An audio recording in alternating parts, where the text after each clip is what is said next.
கடல் அன்னையே, இந்த வீட்டுல வறுமை காரணமாக நான் இங்கே உன்னை தேடி வந்திருக்கேன். இந்த கடல்ல எனக்கு மீன்கள் பிடித்து வியாபாரம் செய்ய உதவவும் கடல் அன்னையே. கண்ணம்மா கண்ணம்மா, இங்க இருக்க, இங்க வா. என்னையா என்ன கும்பிட்ட, என்ன விஷயம்? இன்றைக்கு கம்மியாக தான் மீன்கள் கிடைத்தான. நானும் நிறைய இடங்களில் வலை விரித்து இவ்வளவு தான் சிக்கியது. என்ன சொல்லுறீங்க? நீங்க கொண்டு வந்த மீன்கள் நமக்கு வியாபாரம் செய்து குறைந்த அளவு பணம் கிடைக்கும். இது நம்முடைய தேவைகளை பூர்த்தி செய்ய முடியாது. நாளையாவது நிறைய மீன்கள் பிடித்து தாங்க. என்ன பண்ணா? நானும் முயற்சி செய்து தான் இருக்கேன். நல்லது நடக்கணும் கடவுளை. கடல் அன்னையே, இன்றைக்கு உன்னையே நம்பி வந்தேன். என்னுடைய குடும்பம் ரொம்ப கஷ்டத்தில் இருக்கு. நான் விரிக்கும் வலையில் நிறைய மீன்கள் வர வேண்டும் அன்னையே.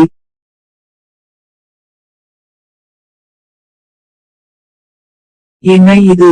மீன்களை பிடிக்க வலையை விரித்தால் என்ன? ஒரு வித்தியாசமான மனிதனும் மினனுமாய் ஒருவர் வலையில் மாட்டிக்கொண்டார். என்ன சோதனை இது? என்ன ஒன்னும் செய்யத்திற்கள், என்னை விட்டு விடுங்கள். ஐயோ ஐயோ, என்னை கொன்று விடாதீர்கள்.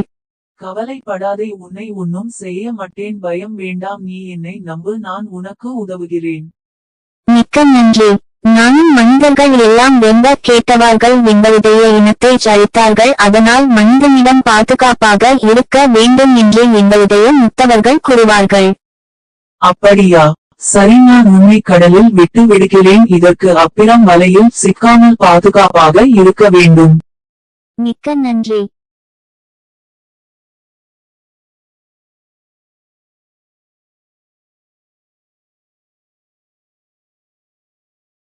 கண்ணம்மா கண்ணம்மா, இங்க இருக்க, இங்க வா. என்னையா என்ன கும்பிட்ட, என்ன விஷயம்? இன்னைக்கு ஒரு விஷயம் நடந்தது. நான் மீன்களை பிடிக்க வலை விரித்தேன். அதில் அதிசயமாக ஒரு மீன் மனிதன் வந்து சிக்கினான். அவனிடம் பேசினோம். பாவம், அவன் என்னை பார்த்து பயந்து போய்விட்டான். உடனே அவனை கடலில் விட்டு வந்தேன். என்னையா உனக்கு விளையாட நேரம் இல்லையா? குழந்தை போல பேசுற. யாரும் பார்க்காத மின்மனிதனை பார்த்து விட்டேன் என்று சின்ன வயசுல இந்த மின்மனிதன் கதைகள் எல்லாம் கேட்டு இருக்கேன். இப்ப அதை நான் நம்ப மாட்டேன்.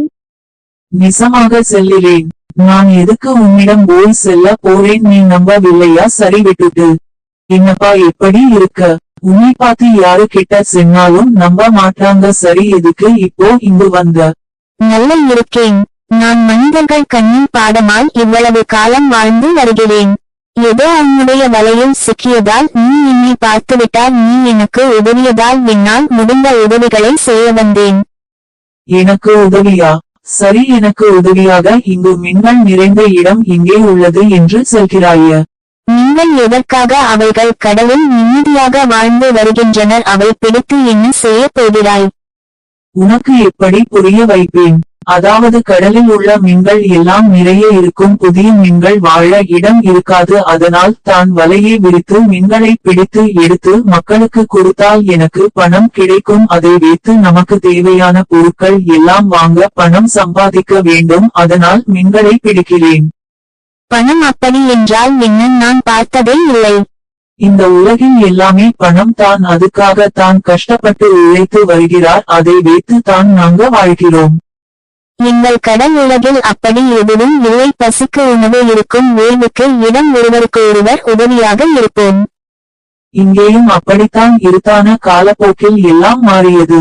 பணம் என்றால் பிணம் கூட வாயை திறக்கும் என்று பல மொழி உண்டு. சரி, நீ போய் கடலில் எது உனக்கு பிடித்து பொருள்கள் எடுத்துட்டு வா, போதும். சரி, நாளைக்கு வரும்போது உனக்காக எடுத்து வருகிறேன். என்னை இன்று பார்த்து ஒரு பொருள்கள் கூட கண்ணில் படவே இல்லை. நாம் ஆழ்கடல் சென்று பார்ப்போம். அங்கு சுறா மீன் நிறைந்த இருக்கும். எப்படியாவது அவை கண்ணில் படமால் எடுத்து வருவோம். என்ன வந்து விட்டாய்?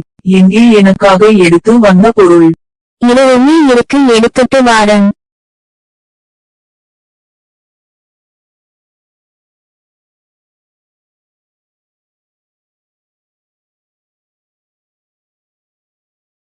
இந்த நான் உனக்காக எடுத்து வந்த பொருள் வைத்துக்கொள். அடேங்கப்பா, இது என்னவென்று தெரியுமா உனக்கு? நான் உனக்கு தார வேண்டும் என ஆழ்கடலில் சென்று எடுத்து வந்தேன். வந்தவுடன் சூரிய ஒளி படும்போது இந்த பொருள் பலபல வேணு மின்னியது. சரி, உனக்கு தாரலாம் என இங்கே வைத்து விட்டேன். மிகவும் கனமாக இருக்கு. உன்னுடைய பரிசுக்கு நன்றி. நான் நாளைக்கு வாரேன். கண்ணம்மா இங்க பாரு என்ன கொண்டு வந்தேன் என்று கடவுள் நமக்கு நல்ல வழி காட்டிவிட்டான்.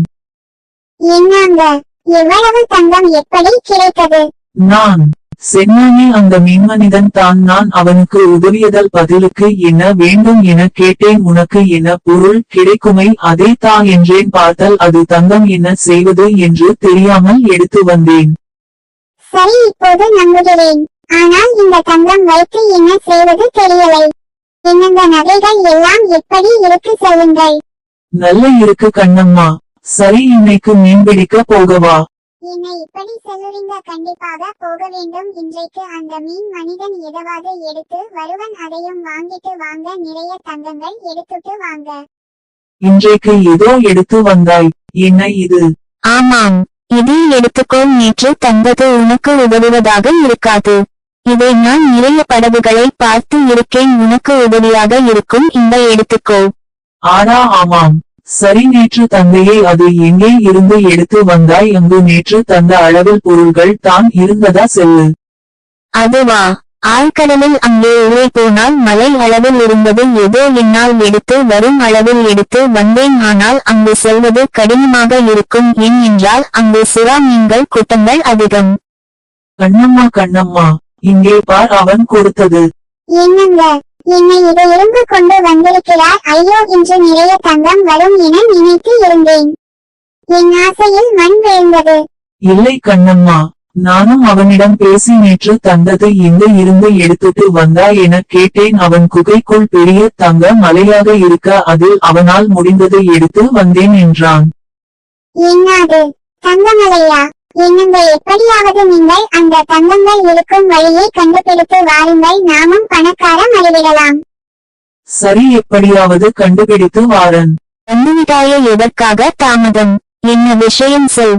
எனக்கு ஒரு ஆசை. கடலுள்ளே எப்படி இருக்கும் என்பதை பார்க்க வேண்டும். அங்கு உள்ள மலைக்கு செடிகள் பூக்கள் சிப்பிகள் சங்குகள் எல்லாம் பார்க்க வேண்டும் என்று ஆசை.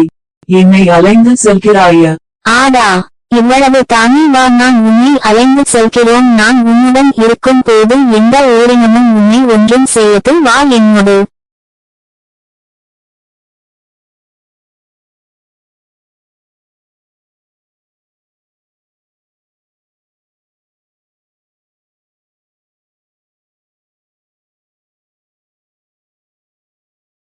கண்ணம்மா, இங்கே வா. நீ சென்னது போல் அவனிடம் சென்னேன். கடலில் எல்லாம் பகுதியும் பார்த்தேன். அப்போது என் கண்ணில் பாட்டது அந்த தங்கம் மலை போல் குவிந்து இருக்கிறது. அங்கு இருக்கும் தங்கம் எடுத்து வந்தாலும் நம்முடைய வீடு பத்தது. அவ்வளவு இருக்கு.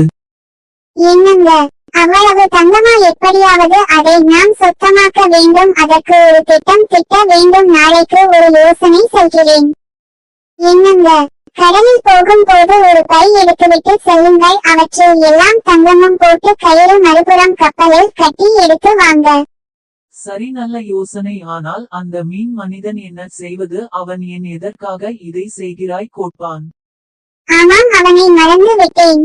நான் சமைத்த உணவை மயக்க மருந்து கலந்து கொடுத்து விடுங்கள். அவன் மயங்கி விடும் நேரத்தில் எடுத்துவிட்டு வாங்க.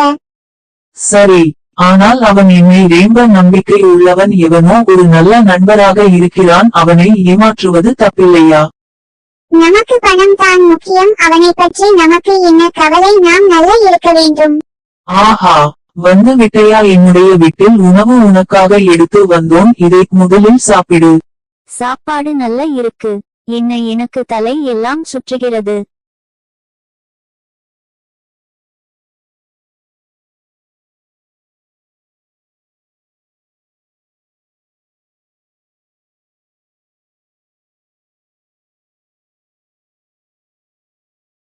ஐயோ ஐயோ, இந்த சுறா எல்லாம் என்னை கடிக்க வருகிறது. ஐயோ நண்பா, என்னை காப்பாற்று. உனக்கு செய்த துரோகம் என்னுடைய உயிர் போக காரணமாகிவிட்டது. இந்த கதையில் என்ன தெரிகிறது? நம்பிக்கை துரோகம் என்பது ஒருவர் தன்மீது வைத்த நம்பிக்கையை, பாசத்தை அல்லது பொறுப்பை கயமைத்தனமாக தகர்த்தெறிந்து ஏமாற்றும் வேதனையான செயலாகும்.